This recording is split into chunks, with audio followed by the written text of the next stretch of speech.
ಕುಡಿದ ಮತ್ತಿನಲ್ಲಿ ಮಗುವಿನೊಂದಿಗೆ ಸಮುದ್ರಕ್ಕಿಳಿದ ಪತಿ, ರೊಚ್ಚಿಗೆದ್ದ ಪತ್ನಿಯಿಂದ ಪತಿಗೆ ಕೂದಲು ಹಿಡಿದು ಬಿಸಿಯೇಟು.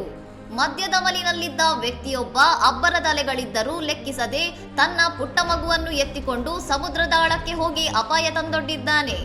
ಮನೆಯವರು ಮತ್ತು ಪತ್ನಿ ಎಷ್ಟೇ ಬೇಡವೆಂದರೂ ಕೇಳದ ಪತಿ ಅಲೆಗಳ ನಡುವೆ ಮಗುವಿನೊಂದಿಗೆ ವಿವೇಚನೆ ಇಲ್ಲದೆ ಮೋಜು ಮಾಡಿದ್ದಾನೆ.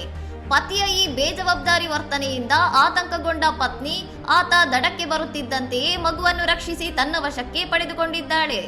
ಸಿಟ್ಟಿನ ಭರದಲ್ಲಿ ಪತಿಯ ಕೂದಲು ಹಿಡಿದು ಎಳೆದಾಡಿದ ಪತ್ನಿ ಮಗುವಿನ ಪ್ರಾಣದ ಜೊತೆ ಚೆಲ್ಲಾಟವಾಡಿದ್ದಕ್ಕೆ ಎಲ್ಲರ ಎದುರೇ ತರಾಟೆಗೆ ತೆಗೆದುಕೊಂಡಿದ್ದಾಳೆ.